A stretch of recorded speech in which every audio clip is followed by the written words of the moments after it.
I think it perhaps tips one way and another, even within individual songs on the record. I think Phil Manzanera did create, or help certainly create, more rigid structures. But within that, within those parameters, you've got unorthodoxy of various kinds. And so you have everything from sort of hymns to proto-punk thrash music. But it's still not a record you could compare. I mean, if you compare with Country Life, the Roxy Music record, or I think Country Life was relatively contemporaneous.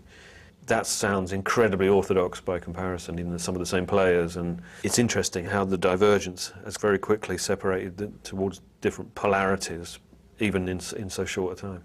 The most interesting track was Third Uncle, because it was just like something that I got an arrangement credit for, wrote the bass line, it went through a Revox tape machine, and it just hurtles along at a rate of knots. It's just bizarre piece of music. And I made a mistake on it. And see, I'm going on record now. It's thumping along in 2 or 3 chords, and it goes up there, and it goes back there, and it goes up there, and it goes back there. And then when it went back there, my finger slipped. And instead of playing a G, I played a G sharp.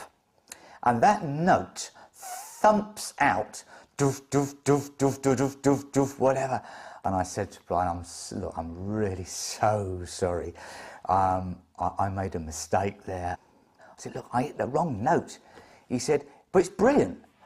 I thought, is it? Just listen to the rhythmic part, the guitar. I mean, it's really weird. It's so far ahead of its time in that sense. I mean, it predates punk and it predates Talking Heads by so many years, and yet there is the sound there, crystallising that one song. It's a very strange song, seemingly beamed in from another time, and it's hard to know exactly when that is, because it does allude to the sound of Talking Heads, who hadn't even been formed, I think, when it was recorded, and punk and post-punk obviously has it. And I remember seeing Bauhaus do a cover version of it in the early 80s, and it was extraordinarily kind of, sounds like they'd written it.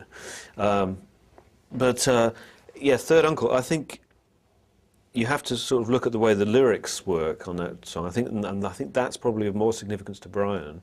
It's creating this kind of haiku-like lyric than perhaps the music itself. I think it's kind of a vehicle for this almost tirade-like. Well, it's kind of haiku as a tirade, if that makes sense. But it's a peculiar song, and it is an anomaly.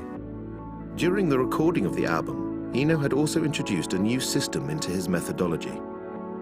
Developed with the painter Peter Schmidt, a close friend and part of the loose artistic collective Eno had been involved with since the late 60s, the oblique strategies would become a key device in the studio. A set of 113 cards, each with a single creative instruction or suggestion, they both intrigued and amused a rock press unused to such a radical practice.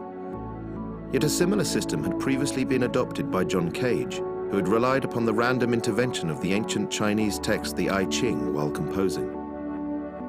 The oblique strategies were a set of cards, oracle cards, that Eno produced with his friend, the painter Peter Schmidt. And it turned out that both of them had been keeping a notebook for some months or maybe a couple years, just offering little observations about the creative process, things that you could do when you got stuck, suggestions for ways to take things in a different direction. They discussed their notebooks together and decided to actually put one idea per card into a nicely produced deck of cards just like this. I'm going to read a couple of them just at random to see what they say. This one here says, accept advice, discard an axiom, repetition is a form of change, humanize something free of error. That's a little more abstract. Oh, here's a good one, very direct. Do something boring. So these cards are meant to be used, for example, in a recording studio when you're stuck for an idea. You know, you've gone through all the coffee. It's 3 in the morning, and you're up against the wall, and nobody has a good idea for how to proceed. Well, Eno would take out these cards, pull out one at random, and work from there.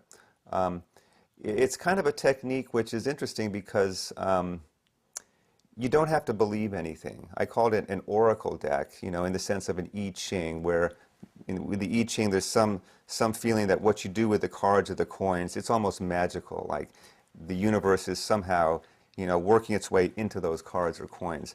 Not really with this. You don't have to believe anything. It's more of a psychological prompt. With no tour to promote Taking Tiger Mountain, Eno divided his time in early 1975 between the interview circuit and studio work with other artists. He again provided synthesizers for John Cale on his album Slow Dazzle, and joined a familiar cast of musicians including Andy Mackay and Robert Wyatt on Phil Manzanera's debut LP, Diamond Head. Such projects not only satisfied Eno's workaholic tendencies, but they also introduced him to musicians who he would later call upon for his own creative ventures. These future collaborators included bassist Percy Jones. I think it was the summer of 1975, it was July or August, kind of getting into the end of the summer, and I'd been working on a concept album of Peter and the Wolf. That album was being done by Robin Lumley and Jack Lancaster.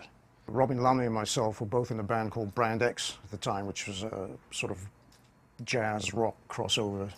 So they used the core of Brand X on this record.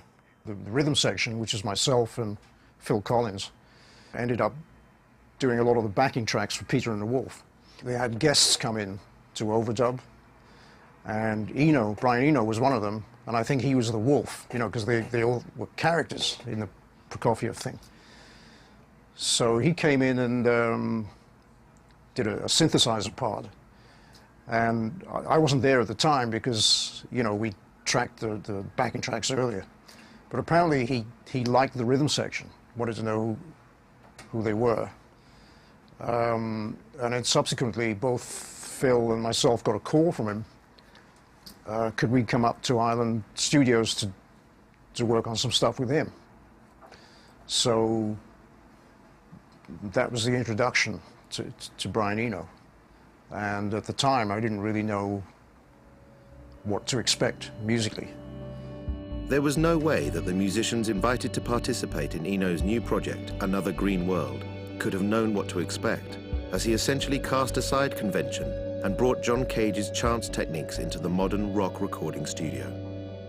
When the group of musicians assembled in June 1975, including the Brand X duo of Jones and Phil Collins, as well as John Cale and Robert Fripp, there was only one track already written. Eno intended to use the studio as a tool and for controlled improvisations by the players to gradually form the album's material. Initially, however, this was not as successful as it would eventually become. Another Green World is an example of a record that is a complete tabula rasa, going into the studio with nothing except some oblique strategies cards and a few hired-in instruments. He was feeling the pressure because the initial experiments where he'd set up the parameters in an almost Cagean way and just say, let's see what happens,